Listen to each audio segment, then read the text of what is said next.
नमस्कार, आख्यानमा स्वागत छ। म डम्बर रसिक।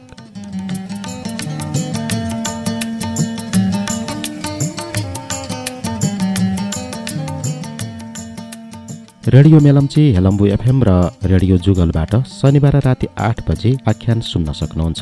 यसको पुनः प्रसारण आइतबार दिउँसो 2 बजे सुन्न सकिन्छ। आख्यानमा विवेक ओझाद्वारा लिखित उपन्यास ऐठन सुनाइरहेको छु। आज यही उपन्यासको 7औं भाग सुनाउँछु।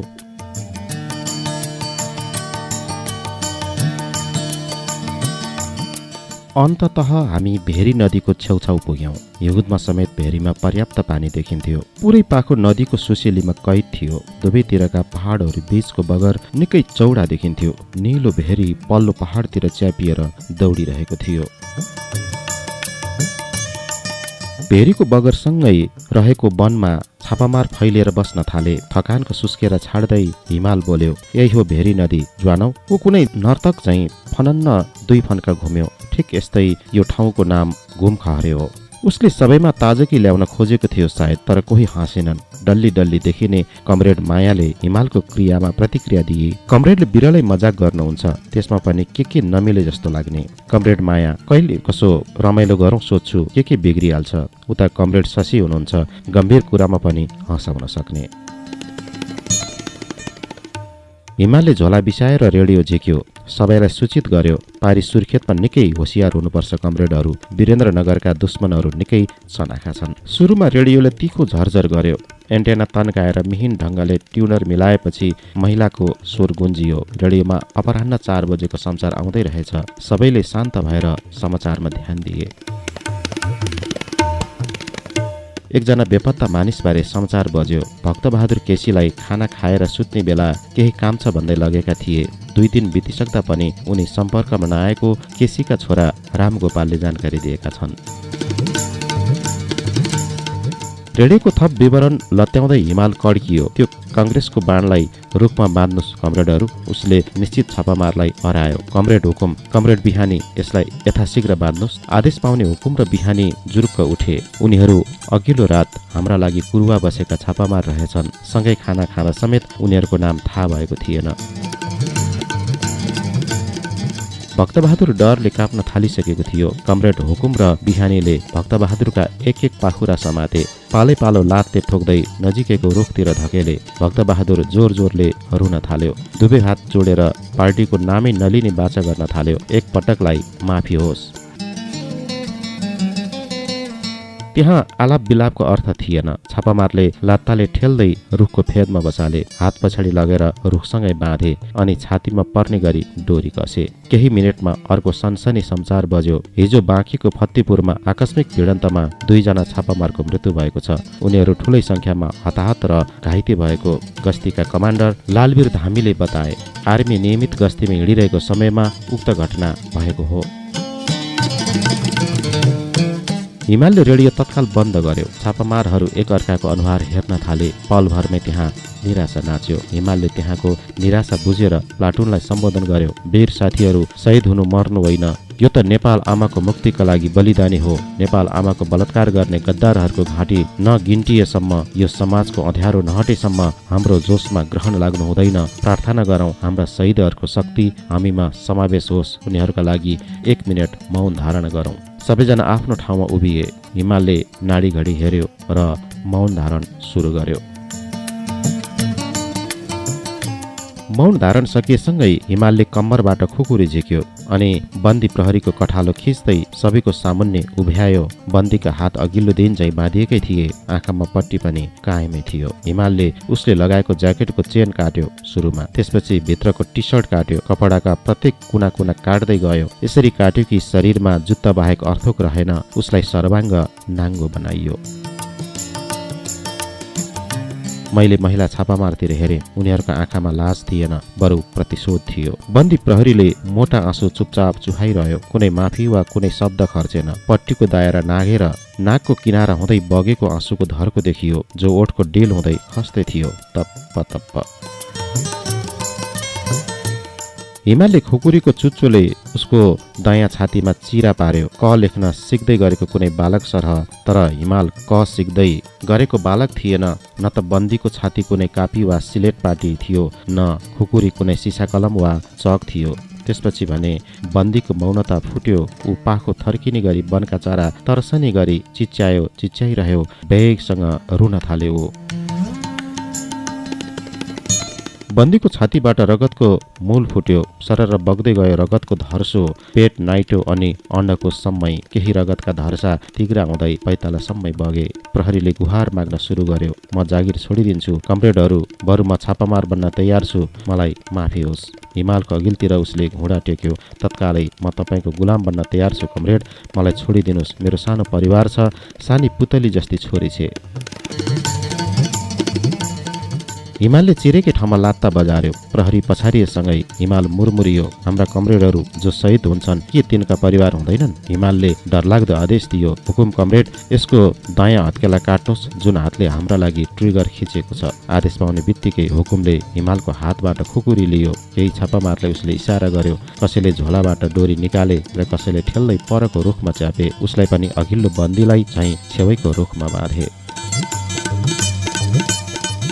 हुकुमले अचानोमा कुखुराको घाँटी मिलाए समान प्रहरीको हत्केला रुखको फेदमा मिलाउन थाल्यो। बन्दीले सायद आफ्नो अवस्थाबारे अनुमान लगाइसकेको थियो, त्यसैले उसले गुहार माग्न बन्द गर्यो। ऊ हामी अन्य बन्दीलाई उक्साउन थाल्यो। जो बन्दी भएका छौ, हेर, तिमीहरूको हालत पनि मेरै जस्तो हुनेछ। तिमीहरूको पनि पहिले हत्केला काटिनेछ, त्यसपछि गला। साथीहरू एकजुट भएर यिनीहरूलाई आक्रमण गर। कम्तीमा 1-2 जना भए पनि मारिदेऊ। यिनीहरूको मनोबल गिराऊ साथीहरू।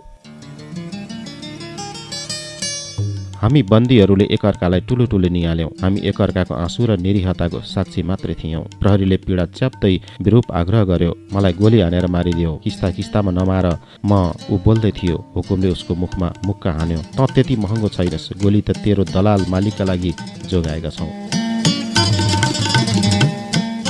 हुकुमले फेरि उसको हत्केलालाई रुखको अचानो पर्ने गरी मिलायो र छड्केमा हान्यो। एकै प्रहारमा हत्केला चट्ट छिनालिदियो। छुट्टीको हत्केला त्यो भिरालोमा केही तलसम्म ढलमलियो। प्रहरी पाखो उचाल्ने गरी चिच्यायो। पीडाले रन्थनिएर रुख उखेलौला झैँ गरी, डोरी चुडाउला झैँ गरी फुत्किन खोज्यो, भाग्न खोज्यो, तर उसले काटिएको हात समेत फुकाल्न सकेन। उसको तडपन र छटपटी देख्दा हृदयमा दया देखिएन। हृदय केवल डरले भरिएको थियो र डरकै जलपले कसिएको थियो। उसको चिच्याहाटको प्रतिध्वनि समेत दया लाग्दो नभई डरलाग्दो गरी गुन्जियो पाखोभरि। उसको हातबाट बगेको रगत रुखको फेद वरपर सिन्चियो। त्यो देखेर हामी बन्दी सुकाइरह्यौं। लगत्तै डल्ली कमरेड मायाले झोलाबाट खुर्सानीको धुलो झिकी दुवै मुठी भरेर घाइते प्रहरी सामुन्ने उभि कुनै ओखती सरह प्रहरीको छातीमा दलिदिए। त्यसै गरी हत्केला चुडिएको ठाउँमा समेत खुर्सानीको धुलो छर्किए। खुर्सानीको धुलो बगाउने गरी नै रगत बगिरह्यो। घाउबाट प्रहरी झनै बेगले चिच्यायो। बेहोसीमै बरबराइरह्यो, आतंककारी मुर्दाबाद।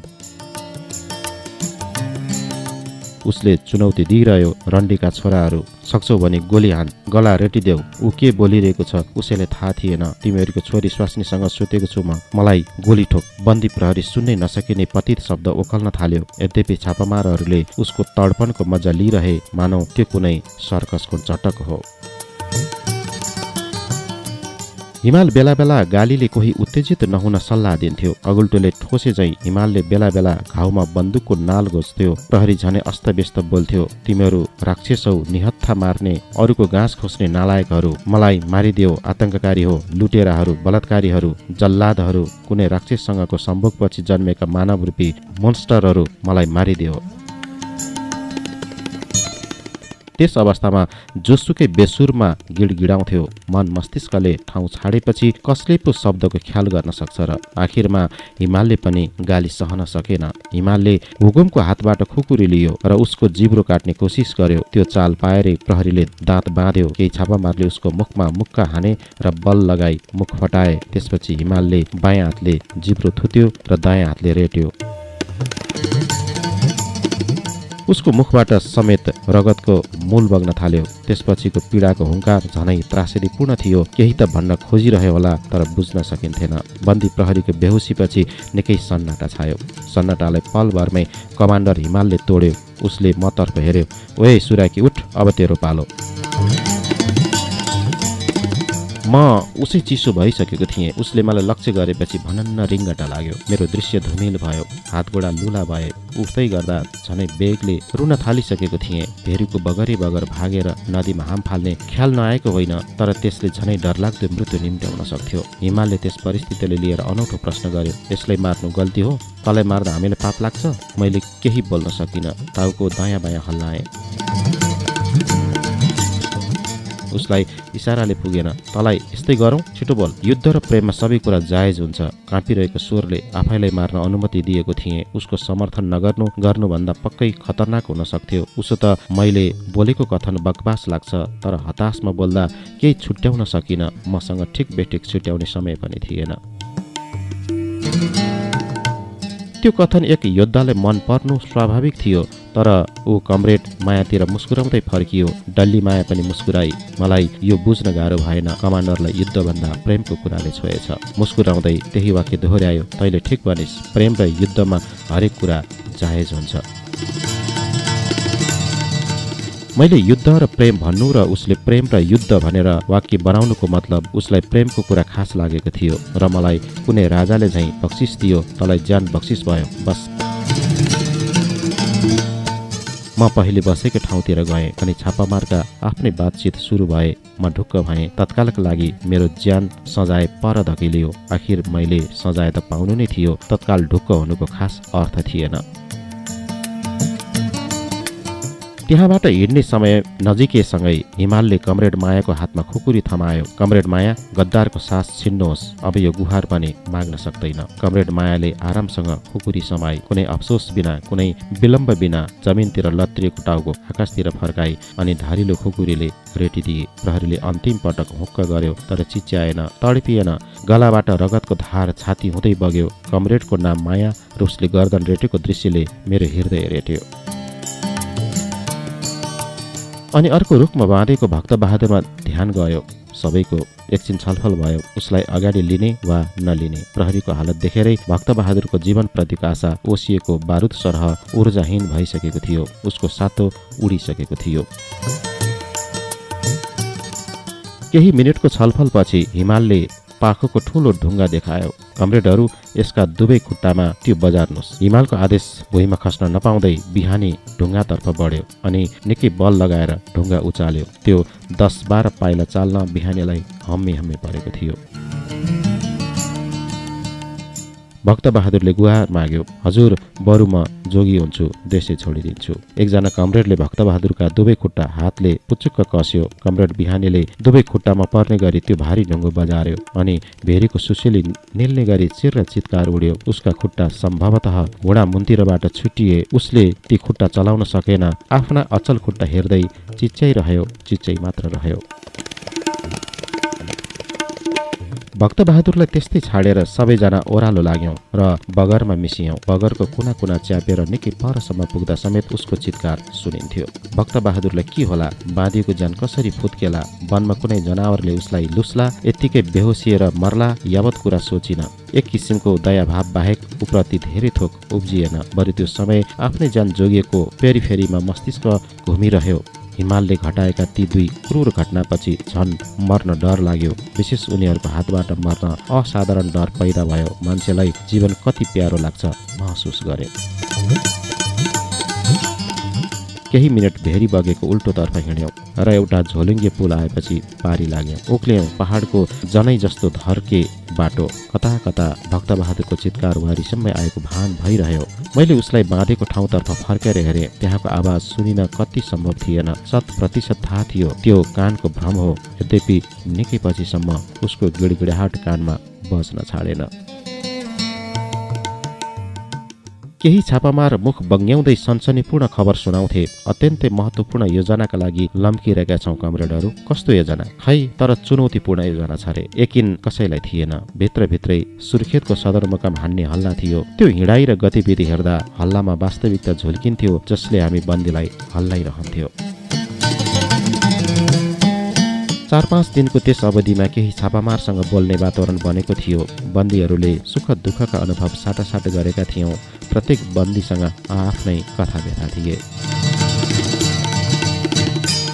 बन्दी नम्बर 1 रश्मि। घुम्रेको अनि कैलो कपाल, सानो गोलो अनुहार, ठुला आँखा र मुस्कुराइरहने बानी, बोल्दा नहिचकिचाउने स्वभाव। ऊ कुनै परपुरुषसँग रङ्गी हात समातिएकी रहेछे। खासमा रश्मि त्यस पुरुषलाई प्रेम गर्थे अरे र आफ्नो लोग्नेलाई छाड्न चाहन्थे, तर भइदियो उलटपुलट। प्रेमी अर्कै प्लाटुनको कब्जा र ऊ अर्कैको। बन्दी नम्बर 2 र 3 रिमा र देवसरा। मोटा होचा ती महिला देउरानी जेठानी थिए। पानी धारो छोएको निहुमा दलित महिलालाई कुटेपछि समातेका रहेछन्। बन्दी नम्बर 4 धनबहादुर। मोटो घाटो, ऊ अङ्ग्रेजी शिक्षक भएकै कारण समातेको रहेछ। म पनि शिक्षक भएको थाहा पाएपछि भाइलाई चाहिँ व्यवहार गरेको थियो उसले। अनि म बन्दी नम्बर 5 बबन कुमार। औसत मानिस, संयमित र अन्तर्मुखी। यद्यपि त्यो अस्थिर समयमा मैले पनि पटक पटक उर्मिला र प्रहलादको कुरा सुनाएँ। कैयौँ पटक अरूको अगाडि आँसु झारे। एक्लै रोएको त हिसाब किताब रहेन। स्थानीय छापामारसँग भेट्दै कुना कन्दारामा रहेका गाउँमा बास बस्दै हामी गुमी पुग्यौं। गाउँको नाम जेसुकै होस्, पहाडी सेरोफेरो घरको संरचना र रहनसहन एकनासको देखिन्थ्यो, मात्र अनुहार फेरिन्थ्यो। गुमीमा रश्मि र मलाई हिमालले स्थानीय छापामारको जिम्मा लगायो र रातको छेको पारेर हिमालको प्लाटुनले यात्रा तय गर्यो। यस्तो लाग्थ्यो उनीहरू आक्रमणका लागि वीरेन्द्रनगर हानिए। तर किन रश्मि र मलाई स्थानीय छापामारको जिम्मा लगाए? मनमा अनेक शङ्का उब्जिए। यद्यपि हिमालको टोलीबाट छुट्टिएकामा राहत मिलेको थियो। म पक्का थिएँ स्थानीय छापामारले हिमालले जसरी काललाई गिजोल्दै मार्न सक्ने छैनन्, हिमालभन्दा क्रूर मान्छे दुनियाँमा अर्को छैन। स्थानीय छापामारले हामीलाई ओह्रालै ओह्रालो डोर्याए।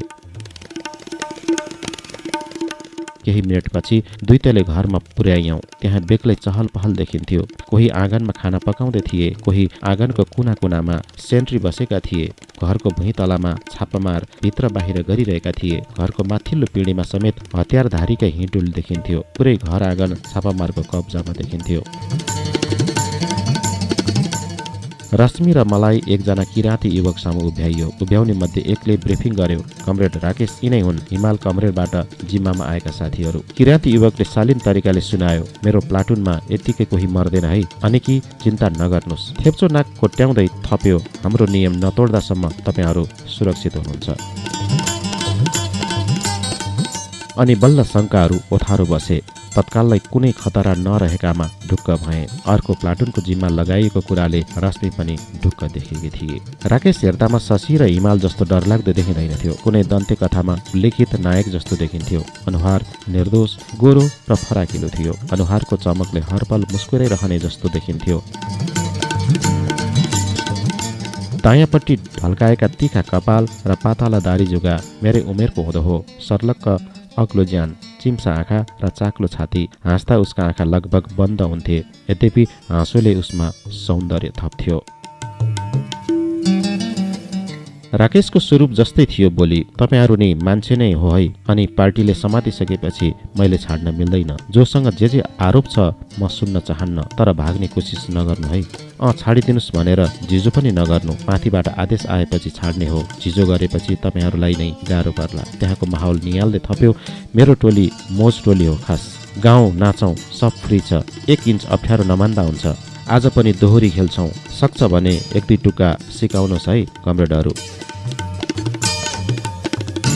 नभन्दै केही मिनटमा त्यहाँको माहौल बदलियो। मादल र मुरली बज्न थाले। आगोको एक छेउ स्त्री छापामार र अर्कोतर्फ पुरुष बसे। बन्दी पुरुष पुरुषकै टोलीमा मिसाइए। म थपिएर पुरुष बन्दी 5 जना भयौं। रश्मि पनि महिला छापामारकै एक छेउ टोलाएर बसेकी थिए। उसका छेउका 2 बन्दी महिलालाई चिन्न गाह्रो थिएन। जम्मा जम्मी हामी 8 जना बन्दी थियौं।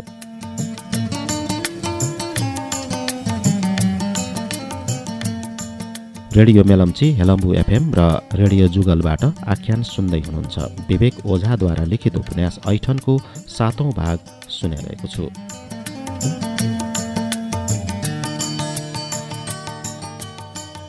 केही छापामार ओरपर हाँस्दै डुल्दै थिए। कोही पिँढीमा बसेर आँगनको रमाइलो हेर्न थाले। म घरिघरि टोलाउँथे, घरिघरि त्यहाँको दृश्यमा अल्झिन्थे। राकेशको बोलबाटै दोहोरी सुरु भयो। राकेश, हे तिमी जस्ती मोहिनी कहाँ थियौ? पुग्दैन है तिम्रो कोही एक छेउ।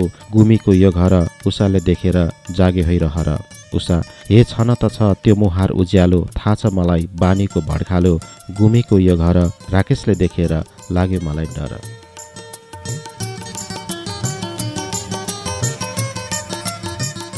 उषा कमरेडले श्रृङ्गार गरेको देखिन्थेन। उसको कुकुर दाँत हल्का बाङ्गो थियो। ऊ मुस्कुराउँदा त्यो सबैभन्दा सुन्दर बिन्दु भन्थ्यो। खाकी पोसाकमै थिए ऊ, अझ क्याप लगाएकी, काली काली डल्ली डल्ली अद्भुत देखेकी थिए। राकेशको मोहित मन गीतका टुक्कामा पोखियो। हे रानो तिमी म केवल माहुरी, आज्ञा दिए चढाउला सात जोनी, गुमीको यो घर उषालाई देखेर जागे भइरहर। झन्डै 1.5 घण्टा लामो दोहोरीको अन्त्यतिर थुप्रै छापामार नाच्न थाले। नाच्न भन्दा पनि उफ्रिन थाले। एकजना छापामारले मलाई पनि होलमा तान्यो, तर मेरा हात चलमलाएनन्। उफ्रिँदै नाचिरहेका छापामार निकै आत्मीय देखिन्थे। थुप्रै छापामारले मेरो कुममा सुस्तरी छुँदै नाच्न इसारा गरे। त्यो करकाप थिएन, मुस्कान सहितको आग्रह थियो। त्यो उफ्रिरहेको होलमा म मूर्ति जस्तै स्थिर थिएँ। खासमा म त्यो होलमा उभिन पनि चाहन्नथेँ। उनीहरूको आग्रहको चाङमा देखावटी हल्लिदेऊ नसोचेको होइन, हल्लिने प्रयास नगरेको होइन, तर मन नहल्ली तन हल्लिँदो रहेनछ।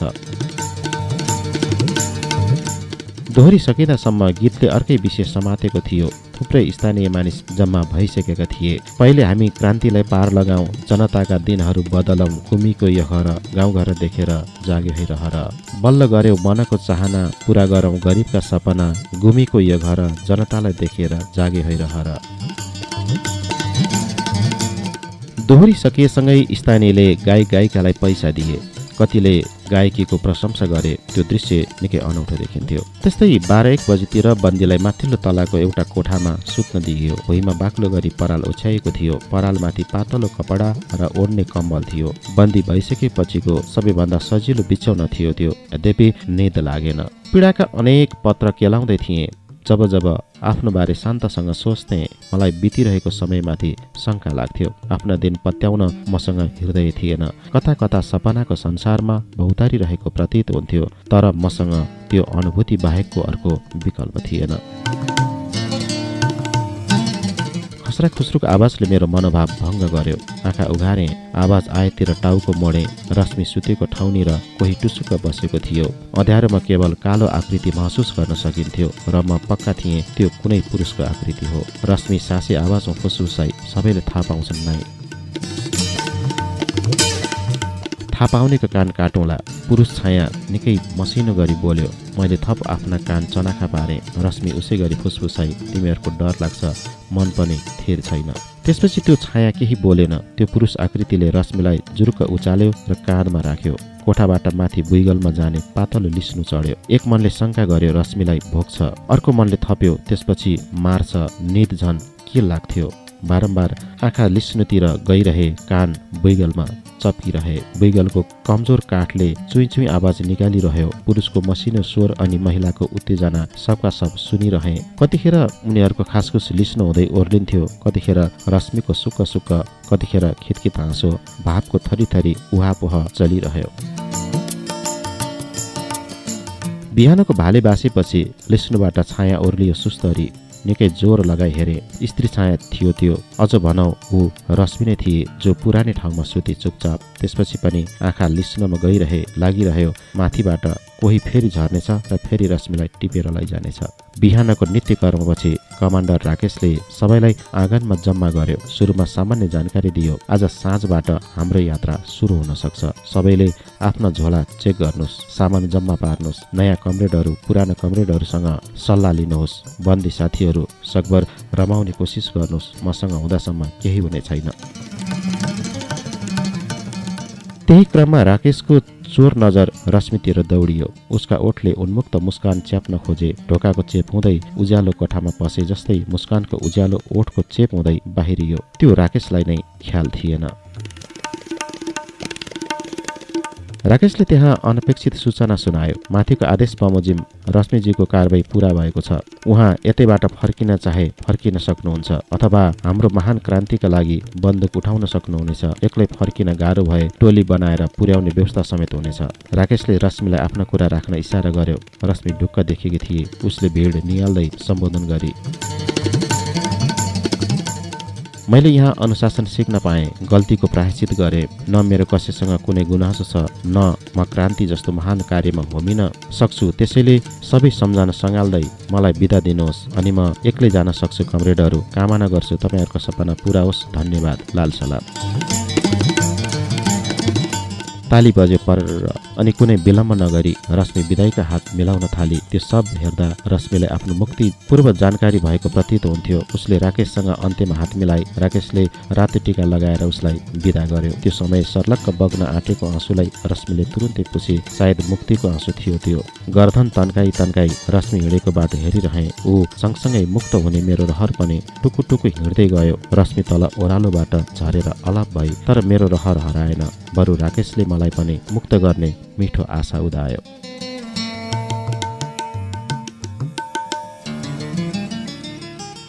त्यो दिउँसो हामीले गुमीका गाउँलेहरूका बाँझा खेतबारी खन्यौं। कसैले त्यहाँ गाउँलेका जीर्ण छाना छाए, कसैले दाउरा चिरे। त्यो प्लाटुनमा सबैजना कमान्डर जस्तै आत्मीय थिए। त्यो रात हामी हिँडेनौं। राकेशले अलग्गै रणनीति सुनायो। कमरेडहरू, हामी साटाखानीबाट रातको यात्रा गर्नेछौं। सुन्नमा आए अनुसार साटाखानीसम्म कुनै खतरा छैन। पछिल्लो मेरमेरमा मात्रै हामीले गुमीबाट यात्रा सुरु गर्यौं।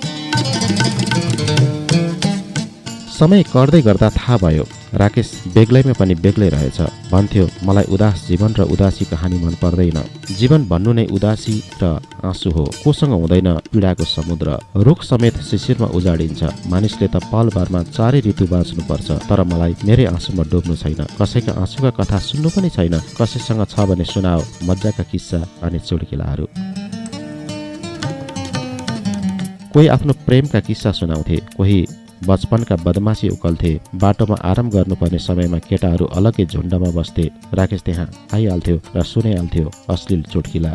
ऊ अरूबाट कुनै नयाँ चुड्किला सुन्न खोजिरहन्थ्यो, तर धेरैजसो चुड्किला उसले पहिले सुनिसकेको हुन्थ्यो। उसलाई नयाँ अश्लील चुड्किला सुनाउनु चुनौती हुन्थ्यो। सुनिसकेको कुनै चुड्किला कोही सुनाउँदैछ भने उसलाई पलभरमा रोक्थ्यो। ह्या, यो त मैले बाको कोखामा हुँदा सुनेको है, अनि कि तपाईँलाई भन्न आएन सुन्नुहोस्, र उही चुड्किला आफ्नो शैलीमा सुरु गर्थ्यो। बन्दी साथीमा एकजना जाजरकोटको अधमैँची मानिस थियो। उसले बारीमा पसेको छिमेकीको गोरु पिटेछ। संयोगवश गोरु मरेपछि ऊ समातिएको रहेछ। अर्को थियो 50 आसपासको पाको मानिस। संस्कृत नपढाउने धम्की वास्ता नगर्दा समातिएको रहेछ। अनि अर्को सल्यान लक्ष्मीपुरको स्वास्थ्यकर्मी थियो, जो घाइतेको उपचारका लागि कब्जामा परेको रहेछ।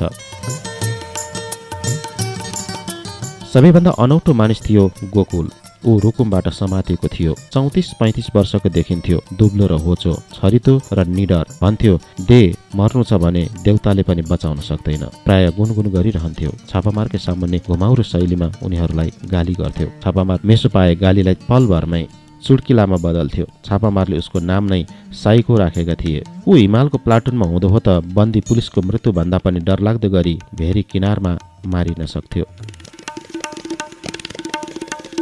गोकुल स्वास्नीकै उजुरीमा समातिएको रहेछ। पटक पटक कुण्ठा पोख्थ्यो। मा कसम, जोइलाई कुटेरे। अलिअलि बुढाबुढीमा ठाकटुक भइहाल्छ नि, होइन? तर आफ्नै बच्चो तुहाउने मेरो इच्छा हुँदो हो त? पाजीहरू दुर्घटना पनि बुझ्दैनन्। पहिले स्वास्नी अनि पहिलो बच्चो थियो यार। गोकुलको दिमाग शीघ्र चल्थ्यो। तुरुन्त निर्णय लिन सक्थ्यो र बिग्रेको कुरा छिट्टै मिलाइहाल्थ्यो। ऊ धेरै पटक भाग्न खोजेको रहेछ। समातिनाबाट बाल बचेको पनि रहेछ। उसका किस्सा सुन्दा जोसुकै भन्न सक्थ्यो गोकुल भाग्दा भाग्दै समातिनेछ। अझ उसकै कारण अन्य बन्दीलाई खतरा हुन सक्ने सम्भावना थियो। राकेशको नसा बेग्लै।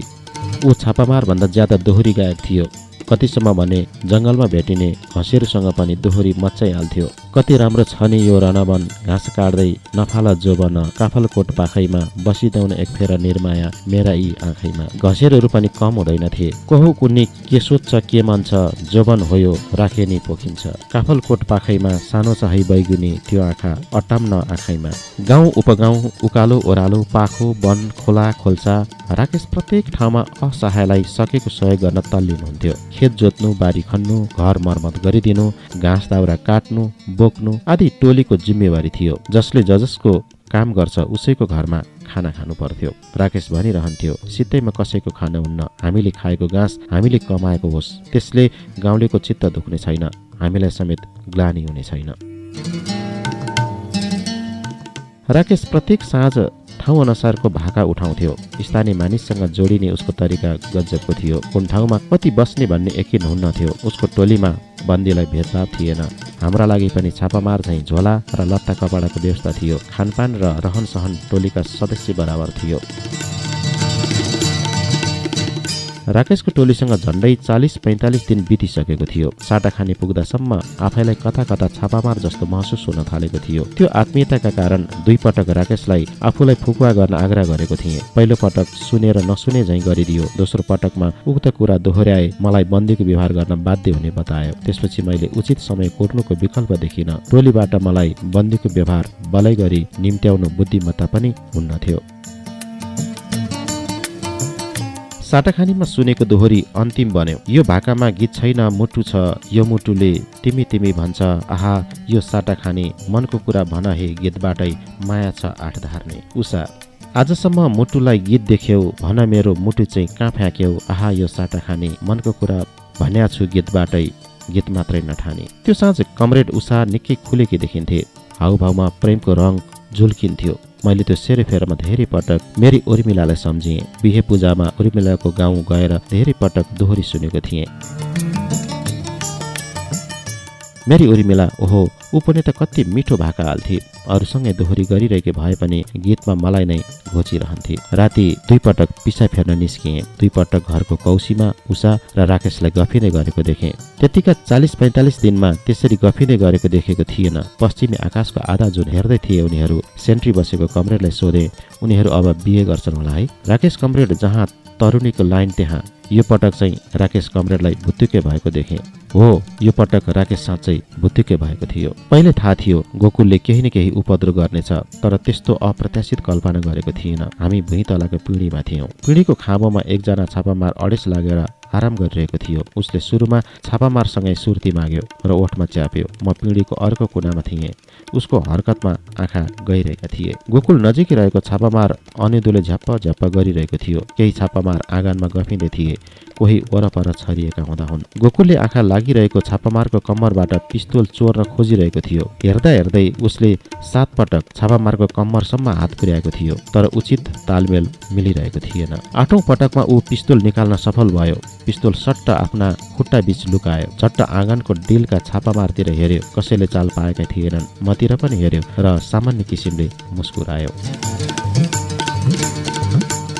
छापामारले ठोक्न त्यति सजिलो थिएन। ठोकिहाले पनि ऊ त्रासदी तवरले मर्नेमा पक्का पक्की थियो। तर गोकुलले अकल्पनीय बेहोरा देखायो। जे भयो केही सेकेन्डमै भयो। हेर्दा हेर्दै यति छिटो कि घटना पुरापुरो घटिसक्दासम्म मेरो गलाबाट स्वर समेत निस्किन पाएन। गोकुलले एक्कासी आफ्नै कञ्चटमा पिस्तोल ताकेको थियो। आँगनमा गफिँदै गरेको छापामार चिच्याउनु र गोकुलले पिस्तोलको ह्यामर तान्नु सँगसँगै जस्तो थियो। त्यस माहौलमा अनिदो छापामार अलर्ट भयो। आँखै अगाडि ट्रिगर खिचिरहेको देखेर छापामारले रफ्तारमा गोकुलको मुखमा मुक्का हान्यो, तर पनि गोली चल्यो भ्वाङ्ग।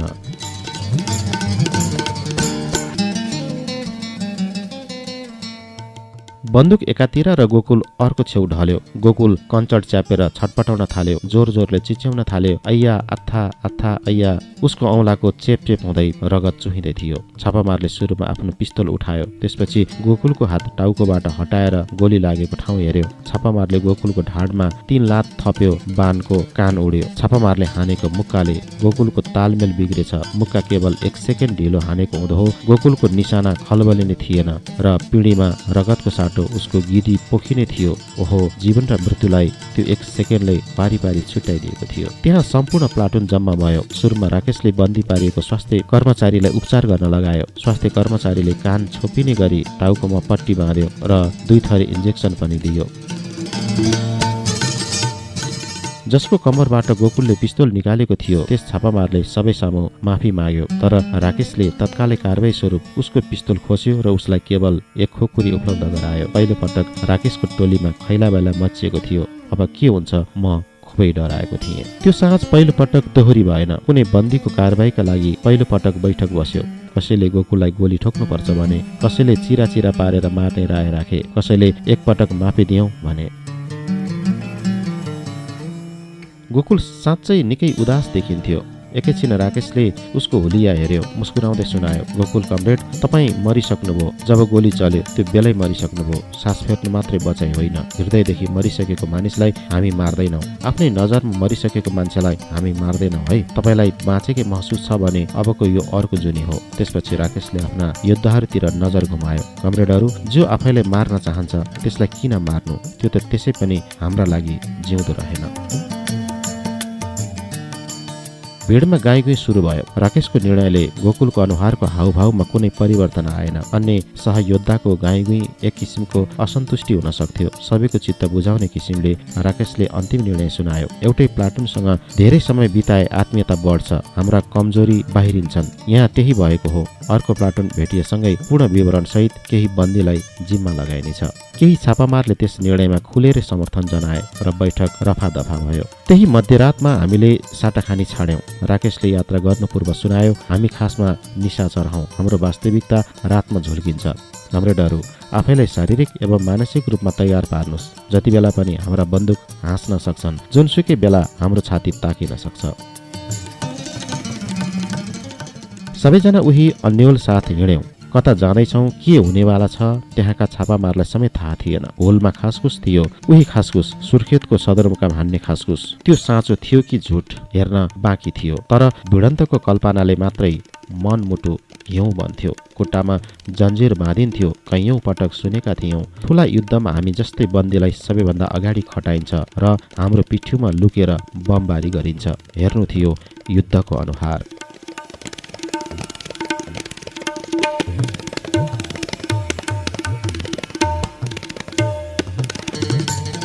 आख्यानको समय सकिएको छ। आजको बसाइमा विवेक ओझाद्वारा लिखित उपन्यास ऐठनको 7औं भाग सुनाए। आख्यान सुनिदिनु भएकामा तपाईलाई धन्यवाद।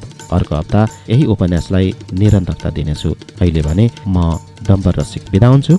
नमस्ते।